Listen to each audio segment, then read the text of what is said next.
वर्षा के कारण बने कीचड़ से होकर आप अपने घर गए।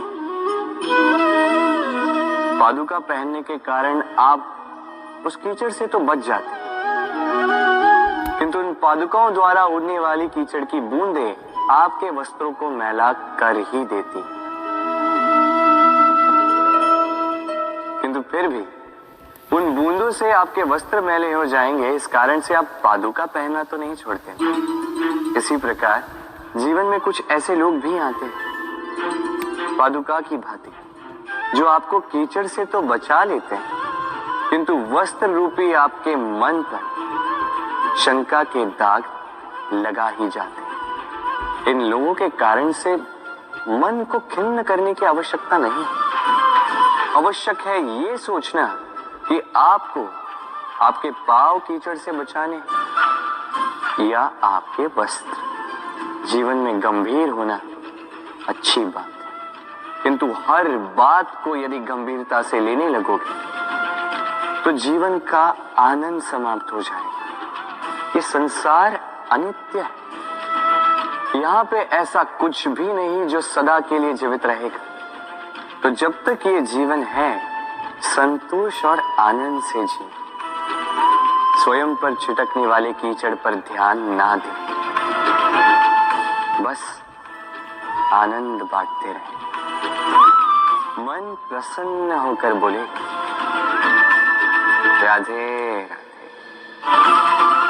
व्यक्ति को जब अपने प्रेम को खो देने का भय होता है, तो वो अपने प्रेम को इतने कस के पकड़ कर रखता है कि प्रेम को ही पीड़ा होने लगती है। प्रेम पा तो लेता है, किंतु उसे कैसे सहेजना है ये जब उसे नहीं समझ आता, तब वो उस प्रेम पर स्वामित्व पाने का प्रयास करता है और यही जन्म लेती है असुरक्षा की ये भावना, ईर्ष्या। जब एक लंबे वियोग के पश्चात दो प्रेमी एक दूसरे से पुनः मिलते हैं, तो सबसे पहला भाव जो उनके मन में आता है वो ये कि कैसे एक क्षण के लिए भी अपने प्रेमी को स्वयं से दूर न जाने दो, कैसे अपने जीवन का एक एक क्षण अपने प्रेमी के साथ बिता। प्रयास ये रहता है दाऊ, इन दो प्रेमियों के मध्य में कोई भी ना आ पाए, और जब ये नहीं हो पाता तब जागती है ईर्ष्या, परीक्षा। एक ऐसी व्यवस्था जिससे मुझे, आपको, सबको कहीं ना कहीं दो चार होना ही पड़ता है। स्मरण कीजिए अपना बालपन। आप परीक्षा देने बैठे हैं। अब कुछ बालक ऐसे होते हैं जो वर्ष भर परिश्रम करते हैं, पढ़ते हैं, मन से परीक्षा देते हैं। कुछ बालक ऐसे होते हैं जो अपने आसपास बैठे बालकों की नकल करते हैं और परीक्षा में उत्तीर्ण भी हो जाते हैं। बुरा लगता है ये सोचकर कि कोई बिना किसी परिश्रम के परीक्षा में उत्तीर्ण कैसे हो सकता है। किंतु स्मरण रखिएगा, जो नकल करते हैं वो परीक्षा में उत्तीर्ण हो सकते हैं, सफल नहीं, क्योंकि वो नकल करते हैं बिना प्रश्न को समझे, बिना उत्तर का तरीका निकाले। यही हमारे साथ भी होता है। हम हमारे जीवन में दूसरों को देखते हैं, उनकी नकल करते हैं, उनकी भांति बनने का प्रयास करते हैं, किंतु ना हमारे जीवन में सफलता आती है, ना आनंद आता है। क्यों? क्योंकि हम एक विशेष बात भूल जाते हैं कि प्रत्येक मनुष्य का व्यक्तित्व भिन्न होता है। आप दूसरों की नकल करके अपना जीवन व्यतीत कर सकते हैं, किंतु यदि अपने जीवन में सफलता लानी, यदि अपने जीवन में आनंद लाना है, तो स्मरण रखिए, स्वयं के प्रश्नों का उत्तर जीवन में स्वयं को ही खोजना होगा। राधे राधे। मनुष्य को जब सफलता मिलती है, तब उसमें जागता है अहंकार, और ऐसे में मनुष्य अक्सर एक बात भूल जाता है झुकना। सोचता है कि मैं किसी के समक्ष क्यों झुकूं?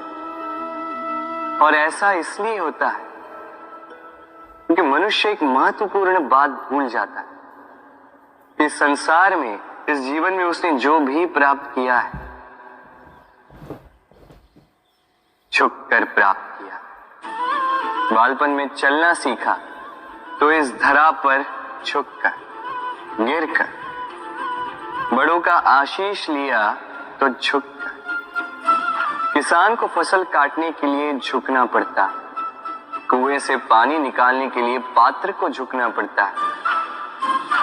भगवान से आशीर्वाद प्राप्त करने के लिए उनके समक्ष झुकना पड़ता है। आंधियों में वृक्ष सुरक्षित कैसे रहते? झुककर। सम्मान कैसे पाया जाता है? झुककर।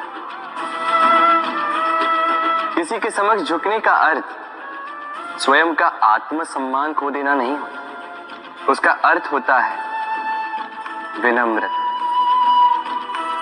हम मनुष्य हैं और इस आकाश की ऊंचाइयों तक पहुंचने के लिए हमें किसी पक्षी की भांति पंखों की आवश्यकता नहीं।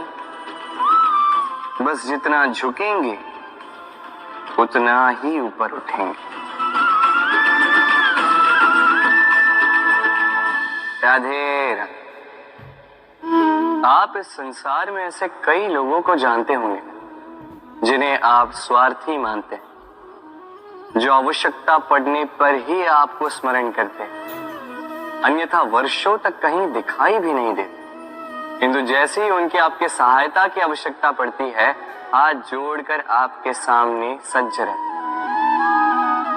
बड़ा क्रोध आता है ना इनको, मन खिन्न हो जाता, मन से ये स्वर निकलता है कि इस व्यक्ति की सहायता न करें। किंतु ऐसा कभी मत कीजिएगा। आप सोचेंगे क्यों कह रहा हूं मैं ऐसा? स्मरण रखिएगा, दीपक का स्मरण व्यक्ति केवल तभी करता है जब अंधकार गहरा हो जाता है। उसे स्वार्थी मानकर स्वयं व्याकुल ना हो, स्वयं को दीपक मानकर आनंदित होइए। भाग्यवान समझिए खुद को कि किसी को आवश्यकता पड़ने पर आपकी याद आए कि आप इस संसार में किसी की सहायता करने योग्य हैं। इस जीवन में किसी के स्वार्थी होने से स्वयं का दृष्टिकोण न बदले। संसार में सबसे कठिन कार्य क्या है?